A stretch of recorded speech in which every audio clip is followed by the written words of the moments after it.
মধ্যপ্রাচ্যের কমপক্ষে 12টিরও বেশি দেশে মার্কিন সামরিক বাহিনীর ঘাঁটি রয়েছে। শুধু তাই নয়, ওই অঞ্চলের জলসীমায়ও যুক্তরাষ্ট্রের জাহাজ মোতায়েন করা রয়েছে। সামরিক ও বেসামরিক মিলিয়ে বর্তমানে এসব ঘাঁটিতে প্রায় 40,000 মানুষ কর্মরত। এছাড়া রয়েছে বিমান প্রতিরক্ষা ব্যবস্থা, যুদ্ধ বিমান এবং যুদ্ধ জাহাজও। এদিকে ইরানের 3টি পারমাণবিক স্থাপনায় যুক্তরাষ্ট্র হামলা চালানোর পর এসব সামরিক ঘাঁটিগুলি ইরানের সম্ভাব্য টার্গেট বা লক্ষ্যবস্তুতে পরিণত হয়েছে। ইরান এরই মধ্যে কাতারের মার্কিন সামরিক ঘাঁটিতে ক্ষেপণাস্ত্র হামলাও চালিয়েছে। যুদ্ধবিরতির পরও ইরান বলছে, আবারও যদি কোনো হামলা চালানো হয় তাহলে তার কঠিন জবাব দিতে প্রস্তুত তারা। অন্যদিকে ইসরায়েলের প্রতিরক্ষা মন্ত্রী ইসরায়েল কার্য করা হুঁশিয়ারি দিয়ে বলেছেন, ইরানের সঙ্গে যুদ্ধবিরতি জোরালোভাবে মেনে চলা হবে। একই সঙ্গে ইসরায়েলের প্রধানমন্ত্রী বেনিয়ামিন নেতানিয়াহু বলেছেন, ইরান যদি পারমাণবিক কর্মসূচি পুনর্নির্মাণের চেষ্টা করে তাহলে ইসরায়েল আবারও ইরানে হামলা চালাতে পিছপা হবে না। জানা গেছে, মধ্যপ্রাচ্যের দেশ ইরাকে যুদ্ধের সময় ওই অঞ্চলে মার্কিন সামরিক বাহিনীর সেনা সংখ্যা 1,60,000-এরও বেশি ছাড়িয়ে গিয়েছিল। আফগানিস্তানে যুদ্ধের সময়ও মার্কিন সামরিক বাহিনীর উপস্থিতি ছিল চোখে পড়ার মতো।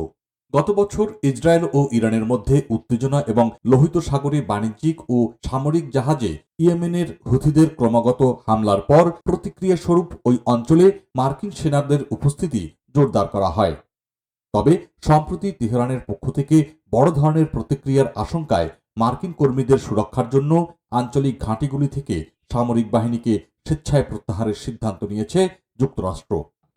সামগ্রিকভাবে এই অঞ্চলে কমপক্ষে 19টি স্থানে মার্কিন সামরিক স্থাপনা রয়েছে। এর মধ্যে কয়েকটিকে বহু আঞ্চলিক বিশেষজ্ঞ স্থায়ী ঘাঁটি বলে মনে করছেন। সেগুলো হচ্ছে সৌদি আরব, বাহরাইন, মিশর, সংযুক্ত আরব আমিরাত, ইরাক, ইসরায়েল, জর্ডান, কুয়েত, কাতার এবং সিরিয়ায় অবস্থিত। কাতারের আল উদেইদ ঘাঁটিটি পুরো অঞ্চলের বৃহত্তম মার্কিন ঘাঁটি। এখানে মার্কিন সেন্ট্রাল কমান্ড, সেন্টকম এবং বিমান বাহিনীর ফরওয়ার্ড হেডকোয়ার্টার রয়েছে। মার্কিন বিমান বাহিনীর 379তম এয়ার এক্সপিডিশনারি উইং রয়েছে এই ঘাঁটিতে। গত মে মাসে মার্কিন প্রেসিডেন্ট ডোনাল্ড ট্রাম্প মধ্যপ্রাচ্য সফরের সময় এই ঘাঁটি পরিদর্শনে গিয়েছিলেন। এছাড়া কাতারে প্রায় 10,000 মার্কিন সেনা মোতায়েন রয়েছে। মার্কিন নৌবাহিনীর 5ম ফ্লিটের সদর দপ্তর রয়েছে বাহরাইনে, যা পারস্য উপসাগর, লোহিত সাগর, আরব সাগর এবং কেনিয়ার দক্ষিণে পূর্ব আফ্রিকার উপকূলে মার্কিন নৌবাহিনীর দায়িত্ব রয়েছে। মার্কিন নৌবাহিনীর বেশ কয়েকটি জাহাজ রয়েছে বাহরাইনে। মার্কিন কোস্টগার্ডের 6টি র্যাপিড রেসপন্স বোট সহ একাধিক জলযান রয়েছে বাহরাইনে। এছাড়া মধ্যপ্রাচ্যের যে দেশগুলোয় যুক্তরাষ্ট্রের সবচেয়ে বেশি সামরিক ঘাঁটি রয়েছে তার মধ্যে অন্যতম কুয়েত। কুয়েতের আলী আল সালেম বিমান ঘাঁটিতে যুক্তরাষ্ট্রের 386তম এয়ার এক্সপিডিশনারি উইং রয়েছে। মার্কিন পররাষ্ট্র দপ্তরের তথ্য অনুযায়ী শুধুমাত্র ক্যাম্প আরেবজান ও আলী আল সালেম বিমান ঘাঁটি মিলিয়ে প্রায় 13,500 মার্কিন সেনা মোতায়েন রয়েছে।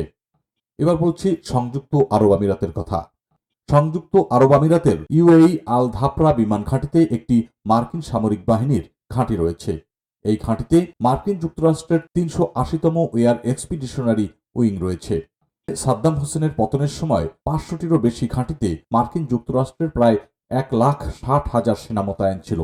তবে বর্তমানে দেশটিতে প্রায় 2,500 মার্কিন সেনা মোতায়েন রয়েছে এবং ওয়াশিংটন তাদের ধীরে ধীরে প্রত্যাহার করার জন্য বাগদাদ সরকারের সঙ্গে আলোচনা চালিয়ে যাচ্ছে। পাশাপাশি সিরিয়ার বিভিন্ন ঘাঁটিতে যুক্তরাষ্ট্রের সামরিক বাহিনীর সদস্য রয়েছে প্রায় 2,000।